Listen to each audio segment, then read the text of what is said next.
اور کہتے ہیں مفتی ہمدرد تم کھلا آ جاؤ سامنے، اپنے شیعہ ہونے کا اعلان کر دو۔ آپ دفاع صحابہ، فضائل صحابہ کے نام پر تو آپ تحریکیں چلا رہے ہیں، اہل البیت کے نام پہ آپ نے کب تحریک چلائی ہے؟ الثقلین کو کب بیان کی؟ ایک مسجد مجھے دکھا دیں۔ الحمدللہ رب العالمین والصلاة والسلام علی سید الانبیاء والمرسلین وآلہ الطیبین الطاہرین ومن والہ۔ بسم اللہ الرحمن الرحیم۔ السلام علیکم ورحمۃ اللہ وبرکاتہ۔ مجھ سے یہ مطالبہ کیا جا رہا ہے کہ میں شیعہ ہونے کا اعلان کر دوں، اور یہ کہا جا رہا ہے کہ مفتی ہمدرد سوشل میڈیا پر شیعت کی ترویج کر رہے ہیں، ایران کے ایجنٹ ہیں، شیعہ رافضیوں سے مال بٹورتے ہیں، ان کو تو ایران سے پیسہ آ رہا ہے، اور یہ پاکستان کے اندر سنیت کے لبادے میں شیعت کو پھیلا رہے ہیں، اس کو ترویج دے رہے ہیں۔ یہ جو پروپیگنڈا ہے یہ میرے خلاف کیوں ہو رہا ہے؟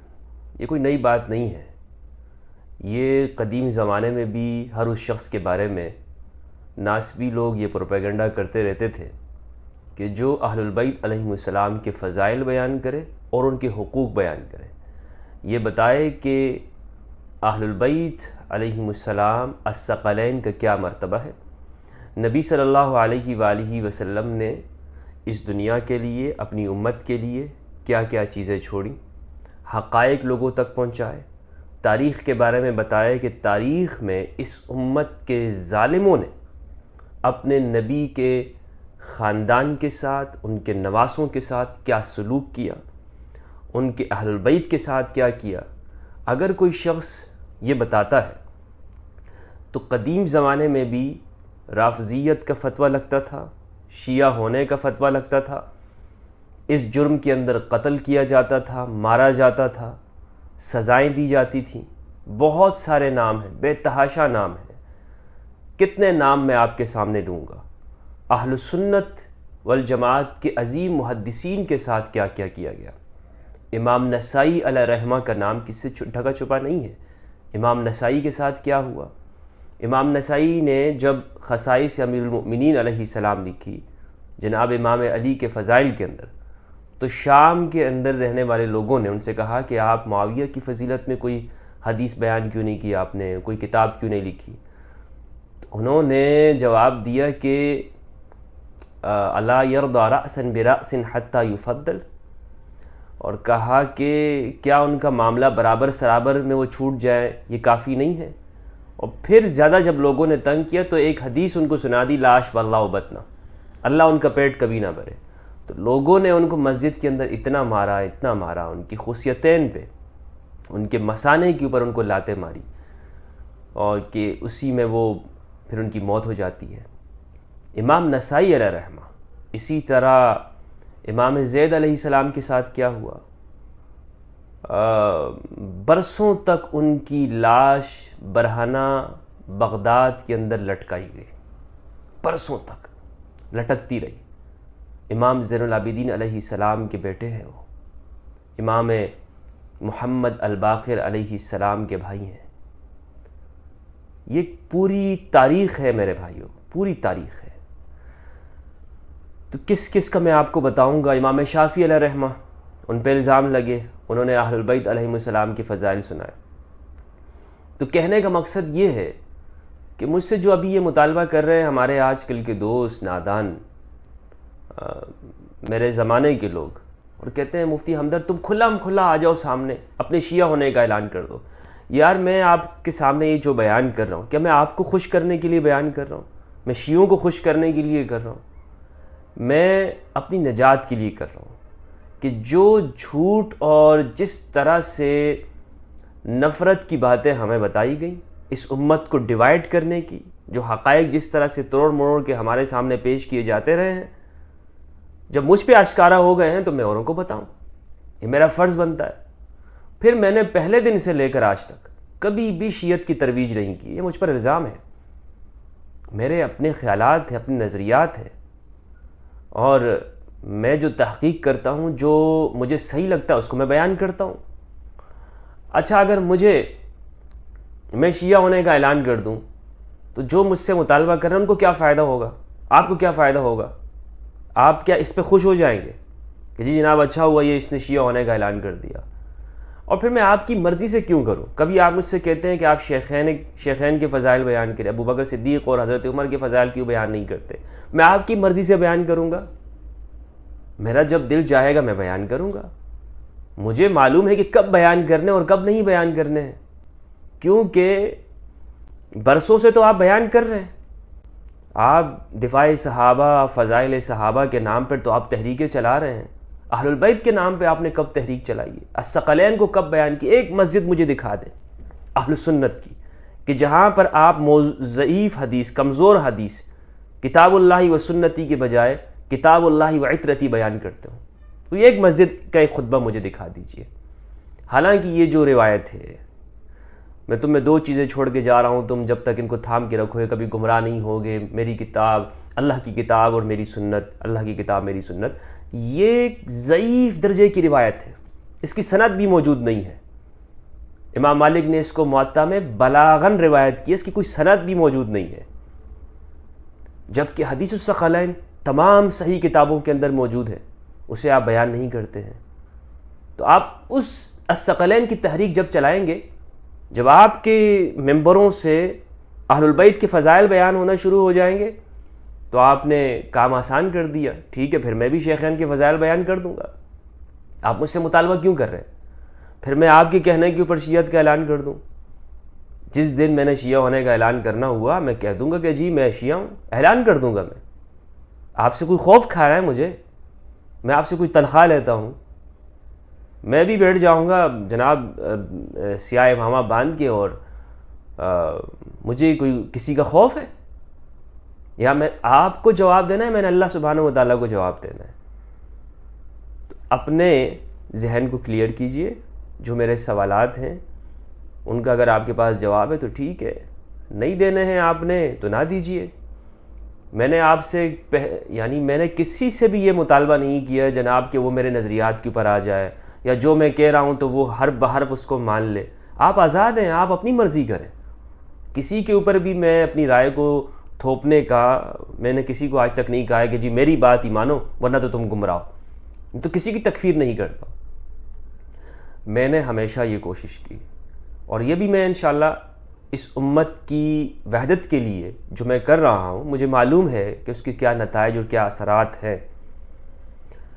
ہمیشہ یہی کوشش کی ہے کہ امت مسلمہ کے جو دو بڑے گروہ ہیں ان کے درمیان میں قربتیں لائی جائیں، فاصلے کم کیے جائیں، ختم کیے جائیں، یہ نفرتوں کو مٹایا جائے۔ یہ تکفیر کے جو فتنے اور فساد ہے پوری دنیا کے اندر، مسلمانوں کی پیشانی کے اوپر جو ہے وہ کلنک کا وہ کیا کہتے ہیں، اس کو ٹیکا کہتے ہیں، یہ وہ ہے، ایک داغ ہے۔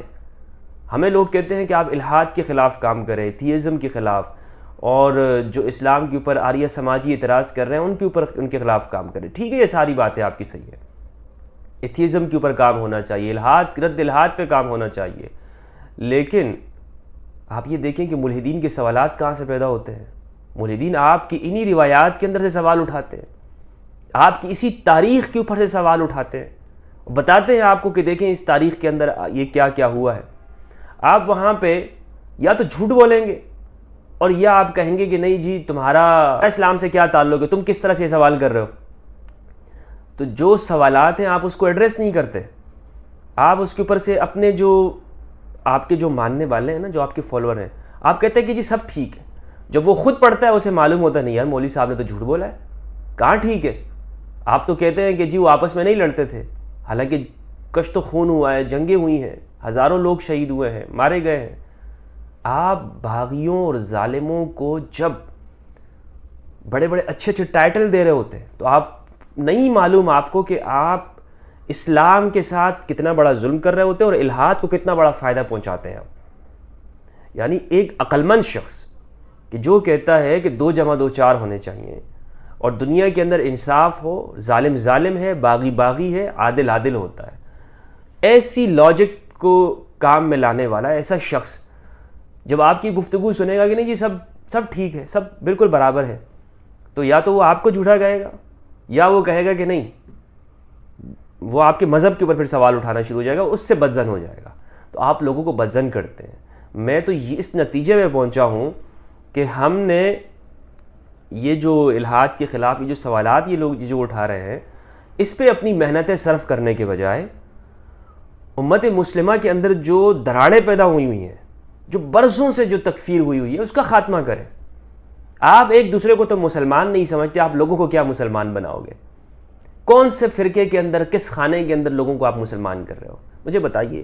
جنید جمشید صاحب نے گانے سے توبہ کی، نعت میں آ گئے، تبلیغ میں آ گئے، کیا اسے بریلیوں نے قبول کیا؟ مارنے کے لیے نہیں دوڑ پڑے تھے ایئرپورٹ کے اوپر، بالآخر وہ شہید ہو گئے۔ اسی طرح سے آپ یعنی آج اگر ایک بندہ مسلمان ہو، کافر سے، غیر مسلم سے وہ شیعہ ہو جاتا ہے، کیا آپ اسے مسلمان قبول کرتے؟ نہیں کرتے۔ پہلے سے جو شیعہ ہیں آپ ان کو مسلمان نہیں قبول کرتے، تو نیا ہوگا تو اس کو آپ کہاں کریں گے؟ سلفی یا کوئی کسی غیر مسلم کوئی آ گیا، آپ کو دیوبندی ہو گیا، کیا بریلوی اس کو قبول کرتا ہے؟ وہ بریلوی ہو گیا تو کیا دیوبندی قبول کرتا ہے؟ یہ سب آپ کی باتیں ہیں، ہمیں معلوم ہے، کیونکہ ہم آپ کے اندر رہے ہیں، ہم آپ کے اندر رہے ہیں، ہمیں معلوم ہے کہ آپ جو دنیا کو یہ کہتے ہیں نا کہ جی دنیا میں اسلام سب سے زیادہ ہے مسلمان، حقیقت میں ایسا نہیں ہے۔ حقیقت میں یہ ہے کہ آپ خود اپنے اپنے خانوں کے اندر بٹے ہوئے ہوتے ہیں۔ اگر دنیا میں مسلمان سب سے زیادہ ہے تو کیا مسلمانوں کی 40% یا 50% کے جو شیعہ ہیں، کیا آپ انہیں بھی مسلمان کاؤنٹ کر رہے ہوتے ہیں، یا نہیں صرف اپنے اپنے دیوبندی یا بریلیوں کو ہی کاؤنٹ کر رہے ہوتے ہیں؟ اور آپ کو پہچانتا کون ہے؟ اب تو یہاں ہندوستان کی تاریخ ہے، دیوبندی اور بریلوی۔ پوری دنیا کے اندر صرف آپ ہی لوگ ہیں دیوبندی یا بریلوی۔ کیا پاکستان کے اندر آپ نے تماشا کھڑا کیا ہوا ہے کہ تو شیعہ ہو جا، رافضی ہے، بدعتی ہے، گستاخ ہے، قبر پرست ہے؟ یہ کیا تماشے ہیں؟ مسلمانوں کو مسلمان کیوں نہیں ہونے دیتے ہیں آپ؟ اسلام کی دعوت کب دیں گے؟ جتنی بھی دعوتی تحریکات آپ نے کھڑی کی ہوئی ہیں اپنے فرقے کی ترویج کے لیے ہیں، جو بھی آپ یعنی جلسے، جلوس، اجتماعات جو آپ مدارس بنا رہے ہوتے ہیں، مساجد بنا رہے ہوتے ہیں، اپنے فرقے کے لیے کر رہے ہوتے ہیں، مدرسے جو آپ کی جو عظیم، کیا آپ کسی دیوبندی سیٹ کو یہ کہیں گے کہ جا کے بریلوی مدرسے میں چندہ دے؟ کوئی بریلوی کسی اپنے بندے کو کہے گا کہ جا کے دیوبندی دارالعلوم کراچی میں چندہ دے کے آ جا، یا دیوبندیوں کی مسجد میں دے کے آ جا، شیعوں کے امام بارگاہ میں دے کے آ جا، وہاں بھی دین کا کام ہو رہا ہے؟ ایسا نہیں کرتے ہو آپ لوگ۔ آپ کی اپنی جو تحریکات چل رہی ہیں نا، آپ نے اپنے ٹائٹل اور سلوگن بنائے ہوئے ہیں کہ جی ہم نے انہی اکابرین کے اسلام کے ساتھ جینا ہے، یہ جو تشریح ہمارے اکابر، ہمارے بزرگوں نے کی، یہی اسلام ہے۔ یہ آپ کا ذہن ہے، اس اسلام کا ذہن نہیں ہے کہ جو محمد رسول اللہ صلی اللہ علیہ وآلہ وسلم نے قرآن مجید کی شکل میں پیش کیا، اہل البیت علیہ السلام کی صورت کے اندر اس دنیا کو نمونہ دیا، الثقلین۔ آپ کے نزدیک یہ نہیں ہوتا، آپ کے نزدیک یہ ہوتا ہے ہمارے اکابرین، ہمارے بڑے، ہمارے جو آپ نے کچھ نام بنائے ہوئے ہیں، یہی آپ کا مطلوب ہے، یہی آپ کا مقصد ہے کہ جی ہم نے اسی کے اوپر کاربند رہنا ہے۔ تو مجھ سے جو آپ مطالبہ کر رہے ہیں، یہ آپ صرف مطالبہ ہی کرتے رہ جائیں گے۔ مجھ جیسے آدمی سے آپ یہ توقع نہ رکھیں کہ میں آپ کے کہنے کے اوپر کسی کی فضائل بیان کروں گا، یا کسی کی مدح کروں گا، یا جی میں شیعہ ہو جاؤں، یا میں رافضی ہو جاؤں، شیعت کا اعلان کر دوں تو آپ میری جان چھوڑ دو گے۔ مجھے یہ بات اچھی طرح سے معلوم ہے کہ میری باتوں میں اصل میں آپ کی جو آپ لوگوں کو تکلیف ہوتی ہے وہ کس وجہ سے ہوتی ہے۔ لیکن میں آپ لوگوں کے لیے صرف وہی بات کروں گا کہ اللہ سبحانہ و تعالیٰ آپ کو ہدایت عطا فرمائے۔ میرا کام جبر نہیں ہے، اکراہ نہیں ہے، میں اپنی بات صرف پہنچا سکتا ہوں۔ میرا صرف یہی مشن اور مقصد ہے کہ امت مسلمہ کے اندر سے تکفیر ختم ہو اور اہل بیت علیہم السلام کے جو حقوق اور فضائل ہیں اس کا بیان کیا جائے۔ یہ میرا مشن ہے، یہ میرا مقصد ہے۔ اگر آپ سمجھتے ہیں اس بنیاد پہ میری تکفیر کرنا چاہتے ہیں، مجھے کافر کہنا چاہتے ہیں، تو کہیے میری تکفیر کر دیں، کافر بول دیں، مجھے فرق نہیں پڑتا۔ مجھے اس بات کے اوپر کوئی فرق نہیں پڑے گا کہ آپ کہیں کہ جی مفتی ہمدرد رافضی ہے، شیعہ ہے، مرتد ہے، واجب القتل ہے، کوئی فرق نہیں پڑتا، بولتے رہیں آپ۔ ہاں لیکن یہ یاد رکھیے گا کہ اس کا نتیجہ یہ نکلے گا کہ آپ جو لوگوں سے جتنے بھی حقائق چھپاتے رہیں گے، جتنی زیادہ آپ لوگوں کو حقائق چھپائیں گے اہل بیت علیہ السلام سے متعلق، جب لوگ خود اس کو پڑھیں گے تو وہ آپ سے بیزار ہو جائیں گے۔ آپ کو میں حقیقتاً بتا دوں، آپ کے جو فرقوں کی 5 سے 10 سال ہیں آپ لوگوں کے پاس، اگر آپ نے اپنا قبلہ درست کر لیا تو ٹھیک ہے، ورنہ نہ آپ بریلوی رہو گے، نہ دیوبندی رہو گے، کچھ نہیں رہو گے۔